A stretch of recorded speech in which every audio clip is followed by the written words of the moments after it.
So what we are going to present today is the CoCa paper. It's contrastive captioners are image to text foundation models. So this is this paper is somewhere along the line of papers like Clip and Align. So these are the authors. Actually, I searched about what these authors are doing right now. So this paper was released by Google. Now the first author is working at OpenAI now. All the rest are still working at Google. So first thing is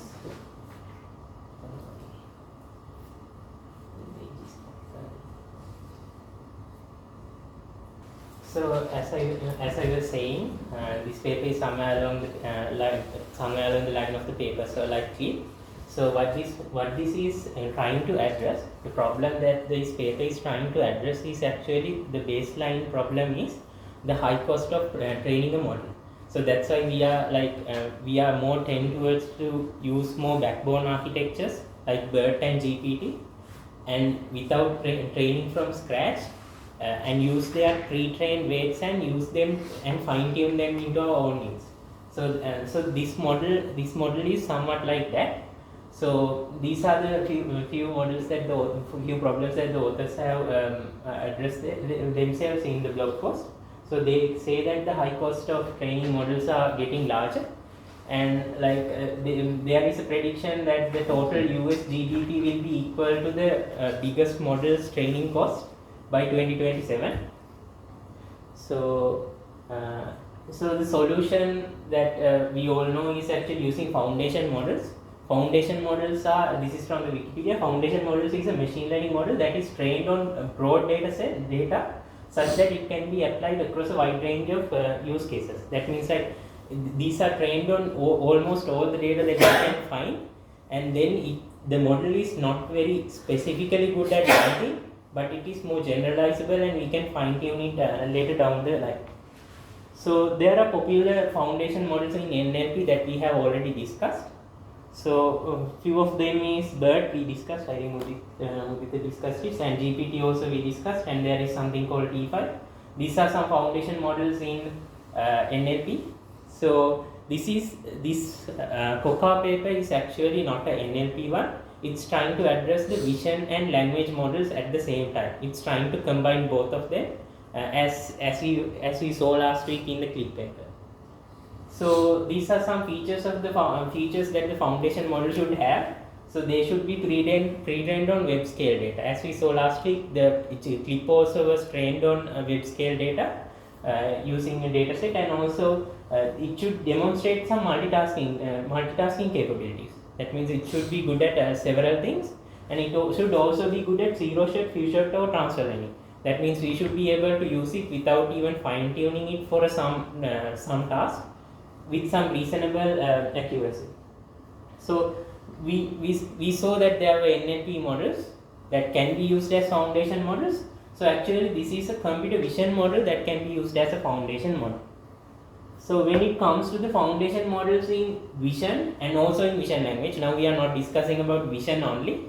So how these models are going to increase the accuracy of vision is by using the language part of it as well, but like using the captions as we saw in Clip. So there are three types of vision language foundation models. First one is single encoder models. They only have one encoder. For an example, a basic CNN is a single encoder model, because we are just encoding them and using a softmax layer to classify. Then the second one is dual encoder models. This is actually something like Clip that we discussed last time. We were like encoding images into text, and also images into latent space, and also text into the same latent space, and then match them. So this is also the Clip is a dual encoder model. And there are some models like encoder-decoder models. What they do is they encode, and like this is like what we saw in the attention all unique paper. So we do the decoding and also we encode it and try to identify, try to train it for a vision language task. So these are the three models.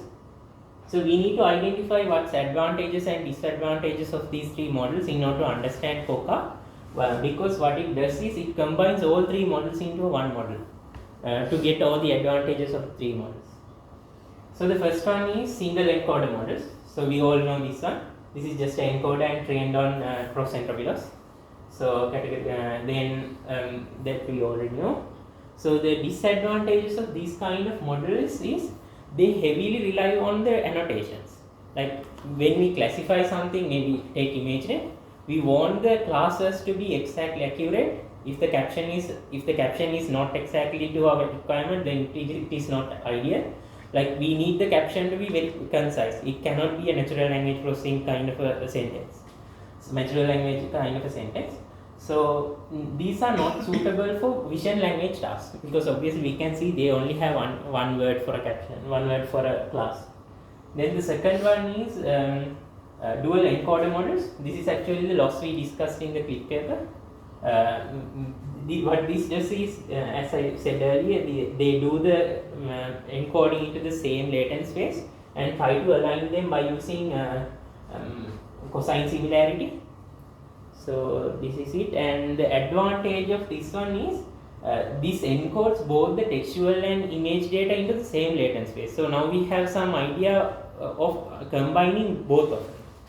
But the problem is not directly applicable for joint vision language understanding. The reason is, although like what we did in the clip is we encode the image and the text, and then we try to find what are similar, what text and what images are similar, but we didn't try to generate text that is similar to an image. So what we were just doing was some kind of a retrieval task. So this is the disadvantages. If we are just doing a retrieval task, it is not ideal for a VQA. That means vision question answering type of scenario. If the vision question answering type of scenario is when the model is given an image and we ask a question from the image from that image. So in such kind of a scenario, the model should have an understanding and also a capability to generate its own captions, not just the retrieval task. So this is the disadvantage of dual encoder models. So these are some of the dual encoder models we discussed last time. And then align, actually that's not these are just some models I took from the other papers, Florence. And then we go for the encoder-decoder model. So in the encoder-decoder model, what it does is, as I said, we encode and then we use the encoded features, and then we take the text and we decode it, and then we combine them in order to do the generative kind of a generative thing. So what we does is, we look at the image and we try to generate a text that is similar to the input text. So the loss here is actually, this is like a LSTM kind of scenario, because we are only looking at the previous inputs. We are masking the current input and we are trying to predict that input. That means like at the tth time step we are trying to predict that, but we mask the tth time step input. So this is what it is saying. Model is only seeing the y values before time step t, and it's trying to predict the y value of t. So this is the loss of a captioning kind of a scenario. So this is actually a generative task. We are trying to generate a caption. So the advantages of these kind of models is, so the model is actually aims for the model to predict the exact tokenized text of y. That means model is now not trying to retrieve something. So what it tries to do is look at the image and try to exactly generate the text. When you are training on a large data set like this, the model is bound to understand what's exactly in the caption, right? So that means it should have some understanding about the image. Gives a joint image text representation that can be used for vision language understanding. That means we are generating a text that is very similar to the text in the original pair. That means the model knows what image and text pairs are without getting the input text after training the model. So that's why we can use it for vision language tasks. So we will go for the. So these are some models that I got from the papers. So that's no. So then we come to the CoCa. So what the CoCa paper does is contrastive captioners, actually the name of this. So what it does is it uses the single encoder part. So if you close this is actually like a single encoder, and if you close this part, this is actually like a dual encoder. And when you take it all together, it works as a encoder-decoder architecture. So what they have tuned here is, without just combining the decoder like this and only generating the caption, without doing just that, we are separating the decoder into two parts and taking some output here. We call it unimodal output. I will explain it later. We take that and we take the loss as in a dual encoder model, and also we take the loss as in a encoder-decoder model, and we combine them into one loss function. So at the end, they show us that this model is capable of getting both the advantages from the dual encoder model and the encoder-decoder model. So yeah, so that's about the high-level understanding of CoCa. So this is actually the CoCa's loss function. You will see this contrastive loss. That's the loss we saw in the dual encoder model. This is exactly the loss that was in the clip function, clip paper, because clip paper was just trying to find the cosine similarity, right? So this is exactly that. And the captioning loss was the one we discussed, one we saw earlier in the generative kind of a generative setting. In a generative setting, the loss, this one we discussed. So that's the captioning loss. So contrastive loss and captioning loss are weighted and added as the loss function in CoCa. So the reason to do that is, then the model knows what the model has a unimodal understanding and a multimodal understanding, both of them at the same time in the architecture itself. So let's go step by step. So this is what happens. Now we are going into the internal details of the architecture. First, we take an image. So this is actually an image and a text pair. So they have trained this on two data sets.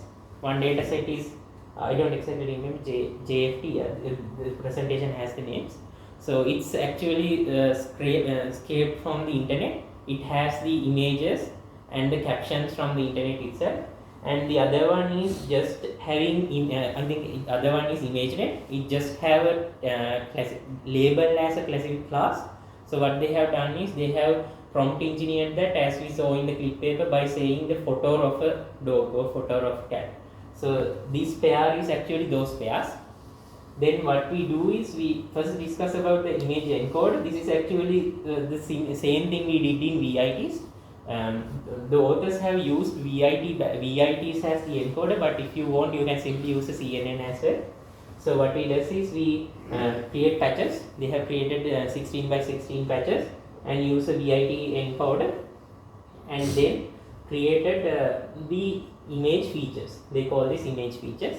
So these are the outputs of the image encoder, and these outputs, as we saw in the attention, we can like take the first output,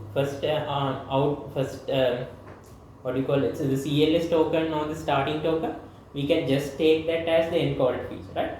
So here they have taken all these encoded features and they have taken the last feature here. The reason for that is, they are taking the last encoded feature from the unimodal output as well. I will explain that. So to have some similarity, they are taking the last one.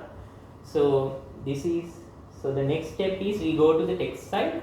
In the text side, this part we already know. We are concatenating the text caption with the CLS tokens, and then what we do is, we created the embeddings, text embeddings, by looking at the embedding lookup tables. So we create the embeddings, and then we do causal masking transformer. The reason to do the causal thing is, if you remember in the captioning loss, the model should not see the teeth themselves, right? So we have masked that part, and we are looking only at one direction of the model. So that means, out of the generated ones, this one is the one that has the understanding of all the previous stuff, right? So that's why we are taking this one in the text encoder, and to be somewhat similar with each other, they are taking the last one in the image encoder as well. So here we have two generated embeddings in the same latent space. So they are using these two for the contrastive loss. So now we know how this works as a dual encoder model. So The next part is they have done something called attention pooling.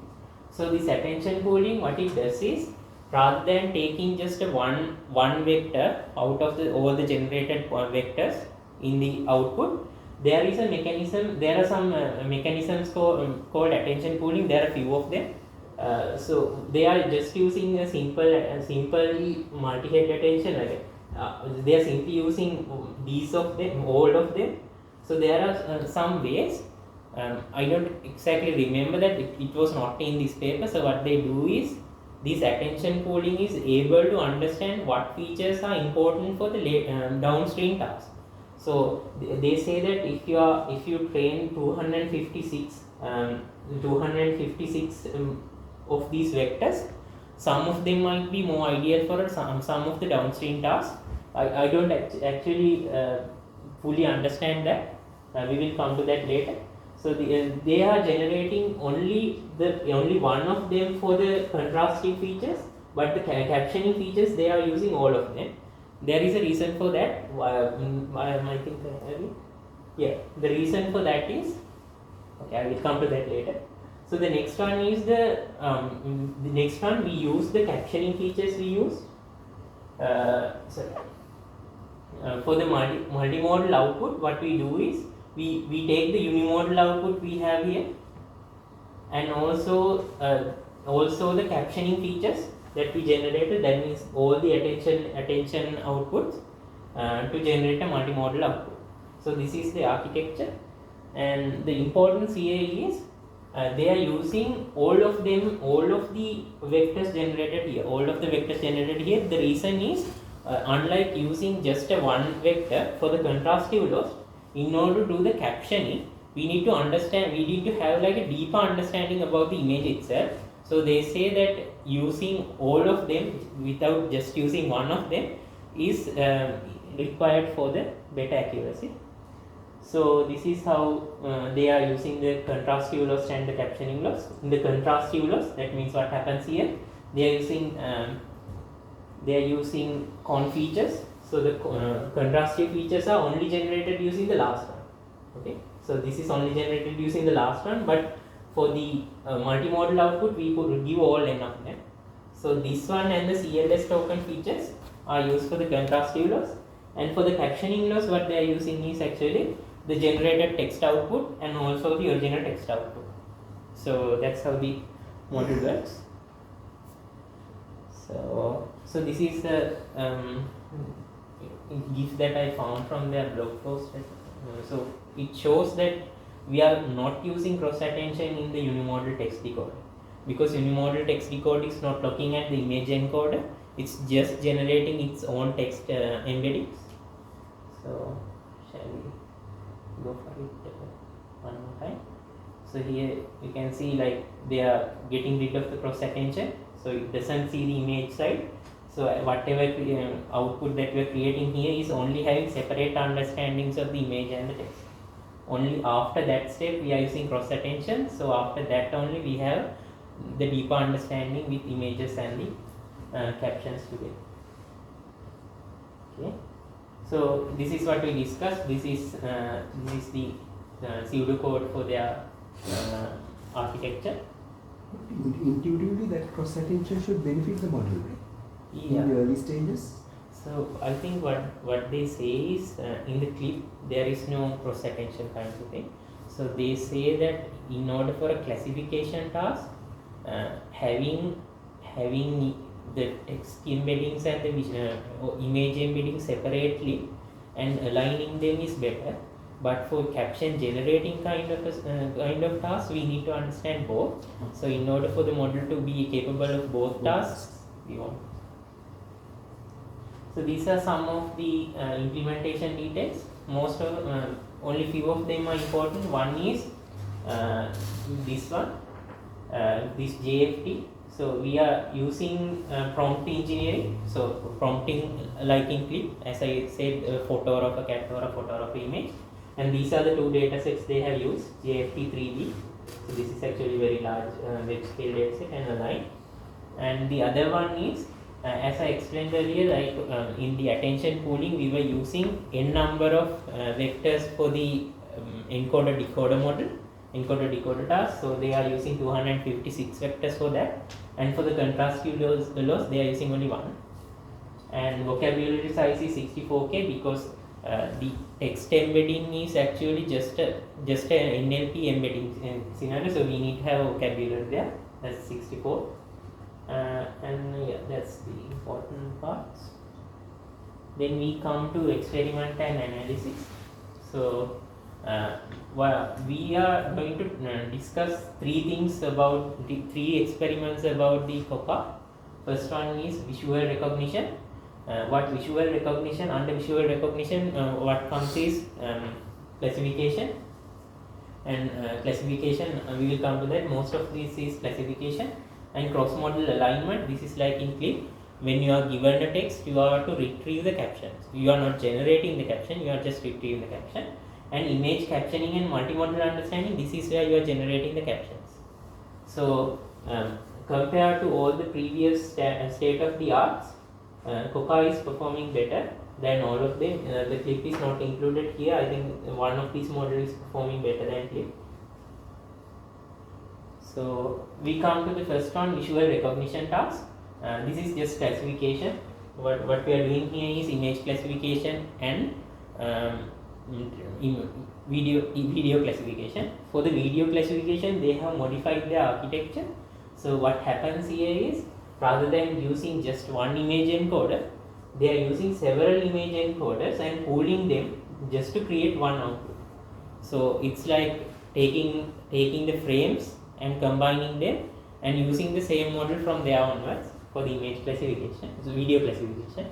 So for the image classification, this frozen model, what it does is, this is not training the image encoder. What happens in the image visual recognition task is, they take the image encoder-decoder parts, they completely get rid of the decoder, only take the trained encoder and get rid of the poolings and just attach the softmax and classify. So what this frozen does is, it doesn't touch the encoder model again. But the fine-tuning one is try to fine-tune the encoder weights as well. So you can see at this time CoCa was the state-of-the-art classification and the ImageNet. And these are some video classification tasks, datasets K400 and K600 and K700. This is doing this. This is performing well for that as well. Then this is actually very interesting. This is fine-tuned ImageNet top 1 accuracy. If you look closely, this is the zero shot ImageNet, that is fine-tuned ImageNet. So in the zero shot task, that means we are just using the pre-trained weights and asking the model to classify the ImageNet. You can see that clip is performing 76%, but the CoCa, it has 3 models. So CoCa had 3 models. The biggest one is just called CoCa. This one is called CoCa Small and this one is called CoCa Large. So CoCa Small is performing around 83%, but it is having the similar kind of parameters like this.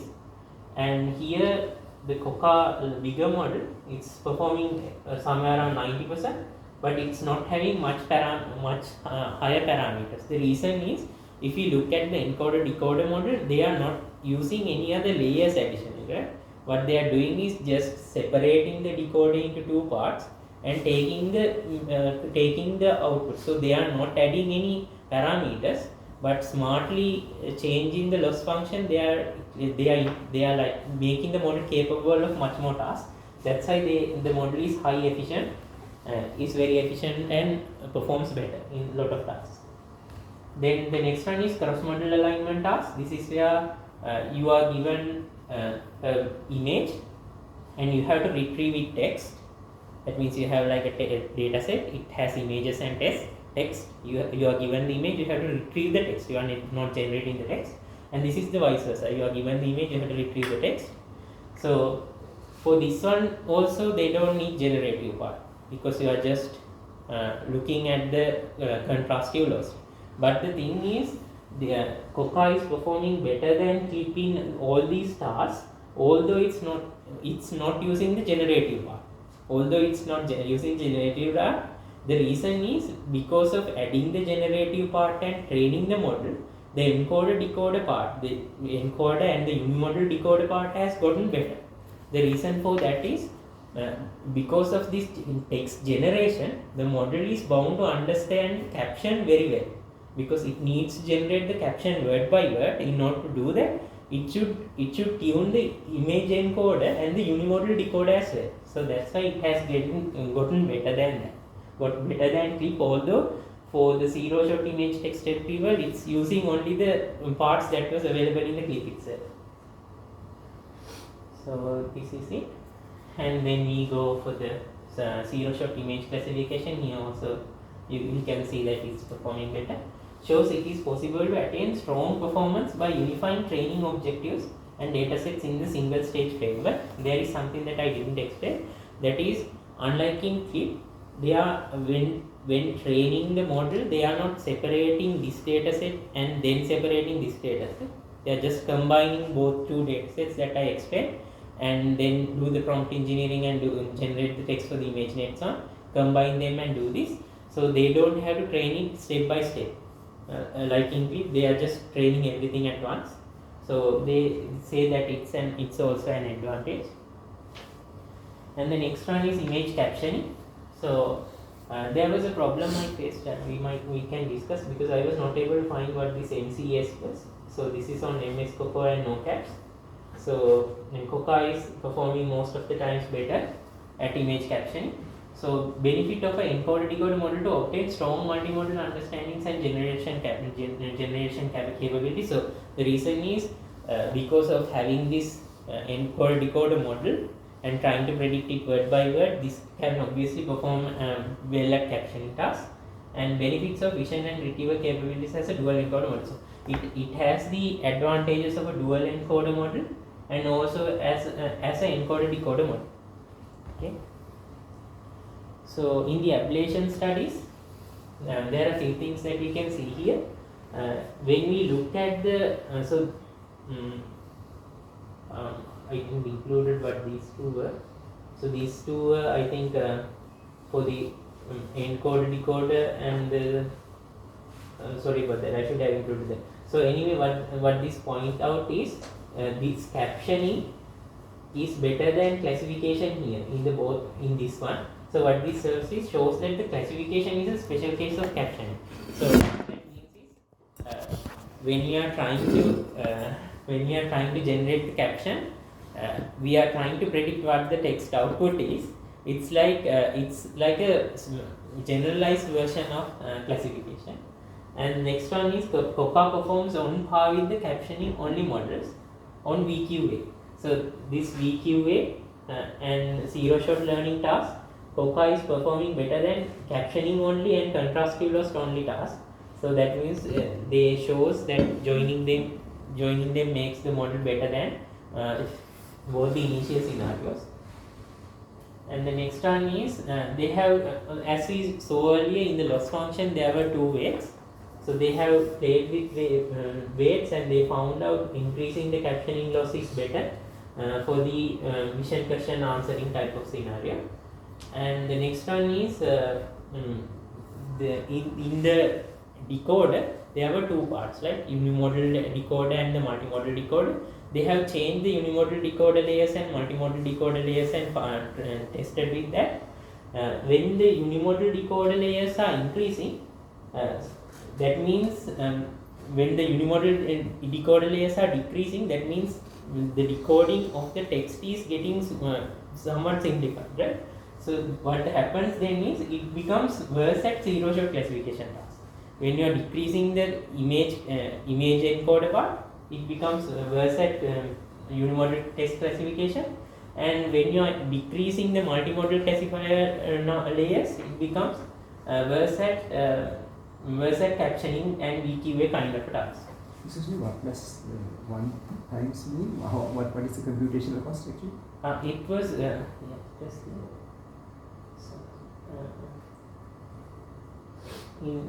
they were training it on for the 5 days on this T4 GPU. So it was like I think somewhat like 1,500 800 GPUs. So that's about it. So these were the references. This is the paper and this is the blog post by the authors themselves. And then I uses the OpenClip. OpenClip was the official repo. It contains the clip implementation and also the CoCa implementation because both the models are from Google. Okay, then for the implementation.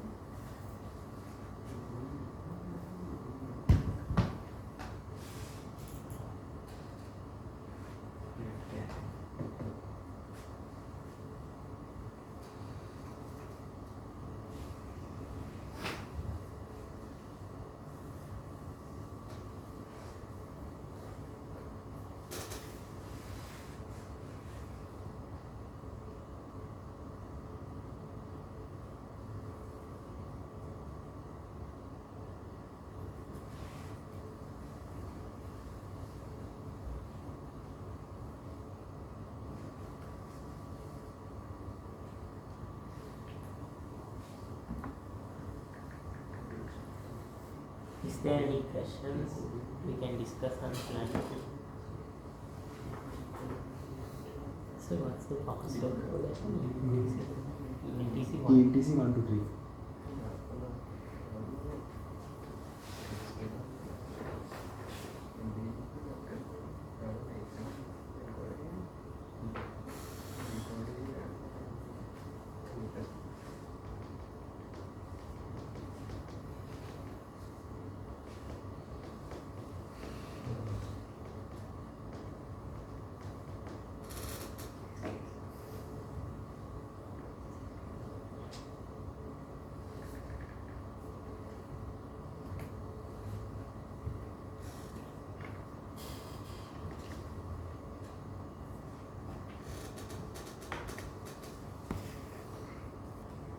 This is the official repo of it. So it's called OpenClip. So in this one, they have several implementation details for the clip model also. They have included the details, and then also for the CoCa also they have given the details how we can use the pre-trained weights. Without time. So it's a very lengthy one. There are like several models here. Some implementations are using different encoders. So this is where they are showing how to train the CoCa and the other ones. So this is the repo that I used from them. So this is actually downloading the code. And also this is for the VIT PyTorch because the VIT is the encoder we are using for the image encoder. So here we are giving some details like how many heads and the depth, and also you can see here we can change the captioning loss and the contrastive loss. So it's put 1 to 1 here. So this is about how we can like get the weights, and this is where. So this is where I tested it on some images. So I tested it only for the image captioning task. So we can like give some weird pictures that normally normally a clip kind of a thing cannot do, because it might not have seen some weird picture like this, but still it can generate a reasonably good answer. So okay, and arranged a white cat on top of a turtle. So this one is also accurately saying that it's a view of a side mirror, a view from a car, a side with a side mirror of a highway. So that's it, and I tested it on several other images that I took, I myself took, but the repo is not running right now. I'll try to run it again.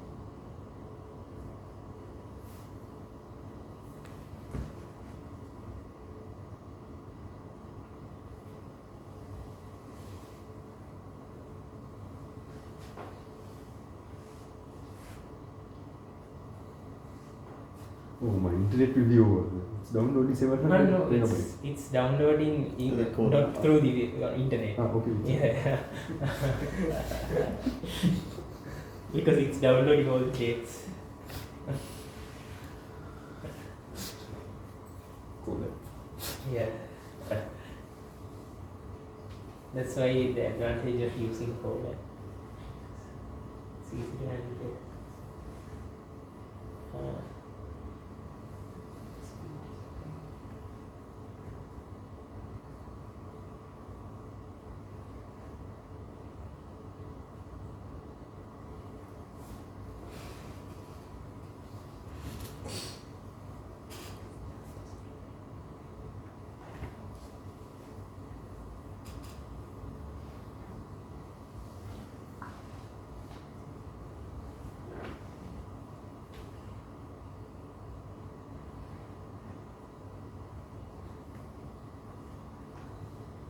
So we can even change what's the backbone we are using.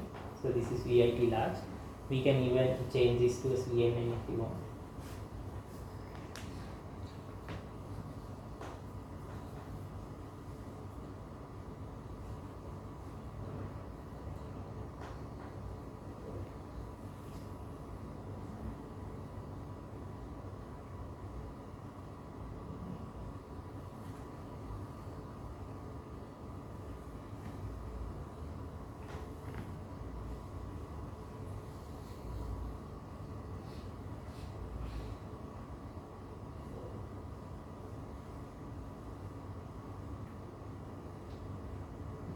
These two are the images that I showed you.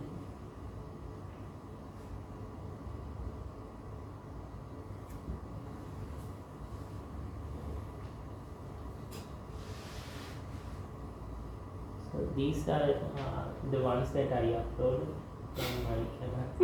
So it's actually giving a good reasonable caption.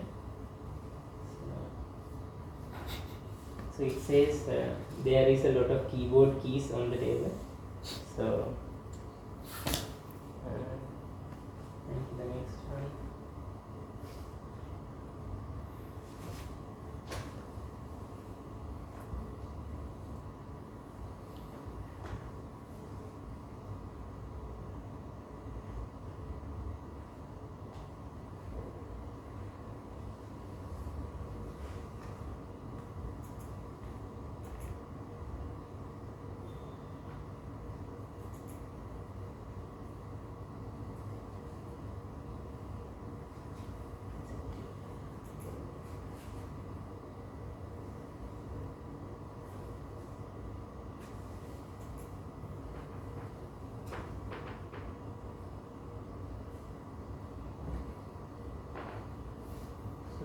Just a boat, right? It's saying that This is one of your pictures. yeah, no, the previous one and this one. So it says the two canoes in a body of water with a cloudy sky above. So it just doesn't see that it's the same boat. It says two boats. Yeah, so that's why.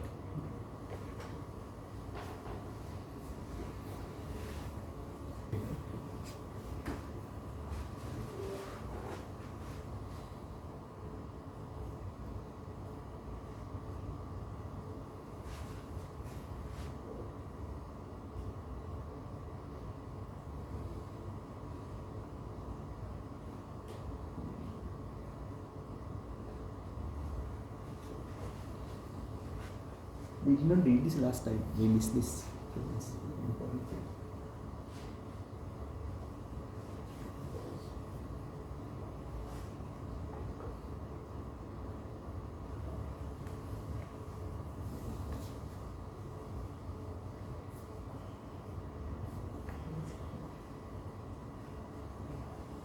Can we go to introduction part?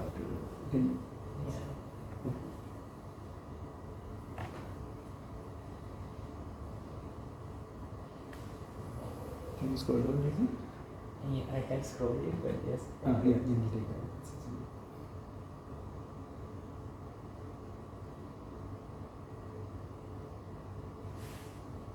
This is the introduction bit. talk about the single encoder models, and then about the dual encoder ones. Maybe you can dual encoder part, the bold-faced. Okay. I would show this. So you can see, like this is in the introduction, they have this some kind of a literature review part, and you can see, like after discussing about every category, you can see they do not refer to papers as such, they refer to concepts. Can you see that first they refer to the dual encoder, encoder-decoder, and so on. Then after they refer to that category, they cite several papers, and then finally they say the problem is that they cannot do VQA, and then here say they have this disadvantage. So that's how you have to, when you write the paper, present it. Categorize literature, in each category identify a problem that you actually solve in your paper.